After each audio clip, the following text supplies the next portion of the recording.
सच TV 24/7 में आप सभी का बहुत बहुत स्वागत है। दोस्तों, मैं हूं शमा अफरोज। आपको बता दूं कि 4 तारीख का बेसब्री से इंतजार था और यही वजह है कि 4 तारीख अब खत्म भी होने जा रहा है। 4 तारीख को बंगाल जो है किसके साथ जाएगी, यानी बंगाल में जीत का सहरा कौन बांधेगा, कौन सी पार्टी बांधेगी, इस पर लोगों की नजर बनी हुई थी। मगर कोई भी ये नहीं समझ पा रहा था कि खुद ममता बनर्जी के गढ़ यानी भवानीपुर में खुद उनके ही चेला उनको हराते हुए नजर आएंगे, इस बात का इम्कान बिल्कुल भी नहीं था।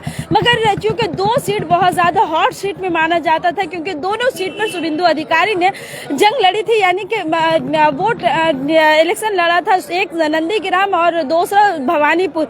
बार बार शुभेंदु अधिकारी जो है वो चैलेंज करते नजर आ रहे थे ममता बनर्जी को कि मैं उनके ही घर से उन्हें बेदखल करूंगा और उनके ही घर में उन्हें मुंह की खानी पड़ेगी। आज वही देखने को मिल रहा है जब ममता बनर्जी का गढ़ भवानीपुर में ही ममता बनर्जी को 15,114 वोट से खुद शुभेंदु अधिकारी ने हराया है। वहीं साथ ही साथ अगर नंदीग्राम की बात करें तो नंदीग्राम में भी शुभेंदु अधिकारी ने जीत का परचम लहराया है। कोई नहीं समझ पा रहा था कि इस बार का जो वोटिंग परसेंटेज है वो इतना ज्यादा, जो तब्दीली होने की जो बात होती है कि लोग कहते हैं कि अगर वोटिंग परसेंटेज बढ़ता है तो सरकार बदलती है, आज वही नजारा जो है बंगाल में देखा जा रहा है। यानी कि 15 साल तक टीएमसी की सरकार और उसके बाद आज जो है वो बीजेपी की सरकार पूरे बहुमत के साथ, यानी 200 पार का जो नारा लगाती नजर आ रही थी बीजेपी सरकार, आज आपको बता दें कि 182 सीट पर ऑलरेडी लीड कर चुकी है, यानी कि विनर हो चुकी है बीजेपी। और 144 में जो है वो 144 में आपको बता दें कि 182 ऑलरेडी विनर हुई है। जबकि अगर इसकी बात करें तो 207 में बीजेपी और टीएमसी 80 सीटों पर, जबकि कांग्रेस 2 सीटों पर, एजेयूपी 2 सीटों पर, सीपीआईएम 1 और आईएसएफ 1। साथ ही अगर इलेक्शन कमीशन के वेबसाइट के मुताबिक अगर बात करें तो 182 सीटों पर ऑलरेडी विनर हो चुकी है बीजेपी, जबकि 25 सीट पर अभी भी लीडिंग है, अभी भी लीड पे जा रही है। यानी कि अब तक गिनती जो है, काउंटिंग जो है वो कंप्लीट नहीं हुआ है। माना यह जा रहा है कि रात 12 बजे तक, 1 बजे तक ये काउंटिंग के पर लगातार ममता बनर्जी सवाल भी उठा रही थी कि बहुत ज्यादा स्लो काउंटिंग चल रहा है। यही वजह है कि लगातार सवाल उठ रहे थे। मगर इस बार जो है सवाल उठने के साथ ही साथ ममता बनर्जी खुद भवानीपुर आती हैं। हमने दिखाया आपको कि भवानीपुर में ठीक 7 बजे के करीब, 7 से 7:15 के करीब में ममता बनर्जी यहाँ से निकलती हैं और अपना तेवर बदलते हुए मायूस हालत में निकलती है। उन्होंने साफ तौर पर गाड़ी पे बैठते हुए कहा कि यहाँ पे 100 से ज्यादा सीटों पर लूट किया गया है। यानी ममता बनर्जी पूरे तौर पर बौखलाती नजर आई हैं। साथ ही आपको बता दें कि टीएमसी की अगर बात करें तो टीएमसी अभी भी 62 सीटों पर ही अभी विनर हुई है, जबकि 18 सीट पे लीड जा रही है। यानी कुल मिलाकर 80 सीट पर टीएमसी जो है वो सीट बना सकती है। साथ ही साथ अगर कांग्रेस की बात करें तो कांग्रेस 2 और आम जनता उन्नयन पार्टी जो है वो 2 और कम्युनिस्ट 1 और ऑल इंडिया सेकुलर फ्रंट 1। कुल मिलाकर आपको बताएं कि बीजेपी 207, टीएमसी 80 और कांग्रेस 2 और एजेयूपी 2, सीपीआईएम 1, आईएसएफ 1। इस तरह का ये रिजल्ट जो है चौंकाने वाला रहा बंगाल के लिए, खासतौर से बंगाल वासियों के लिए, कि बंगाल वासी ये सोच रहे थे कि इस बार सरकार किसकी बनती है, कौन सी सरकार आती है। मगर यहाँ पे भवानीपुर में ही ममता बनर्जी के गढ़ में ही ममता बनर्जी को हराया जाएगा, इसका इम्कान नहीं था। अब ये चर्चे में भी है। 15,114 वोट से ममता बनर्जी को शिकस्त का सामना करना पड़ा है, वो भी किसी और से नहीं, खुद अपने ही चेला से। यानी कि शुभेंदु अधिकारी को जिस तरह से अपने घर में रखी, अपने घर में पाली, यानी टीएमसी का ही जो ये रहा, आज वही बीजेपी में जाकर इस तरह से 15,114 वोट से शिकस्त देते नजर आए हैं शुभेंदु अधिकारी।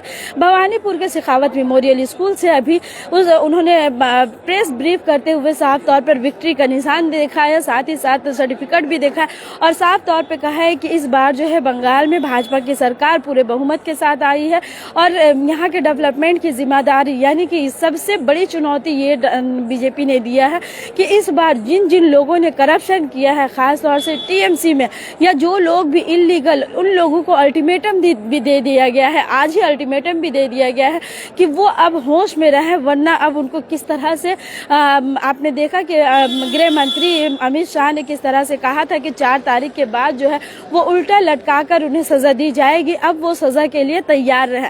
इस तरह की बातें जो है खुद यहाँ के नवीन मिश्रा जो है उन्होंने कहा। अल्टीमेटम भी दिया जा रहा है बीजेपी के जानिब से और अभी भी कुछ लोगों के दरमियान में डर भी है। अगर जोड़ा साकू की बात करें तो जोड़ा साकू से भी विजय उपाध्याय ऑलरेडी कोई ये नहीं समझ पा रहा था कि कोलकाता में भी बीजेपी सीट बचा पाएगी, सीट ला पाएगी या फिर उनको फतह मिलेगा, इस तरह से विनर हो पाएंगे। मगर हैरानी की बात यह है कि आप देखें तो जोड़ा साकू जहां पे विजय उपाध्याय के लिए एड़ी चोटी एक किया गया था टीएमसी की जानिब से, खुद तेजस्वी यादव और खुद ममता बनर्जी जो है उनके लिए जाकर के कैंपेनिंग करते नजर आई थी।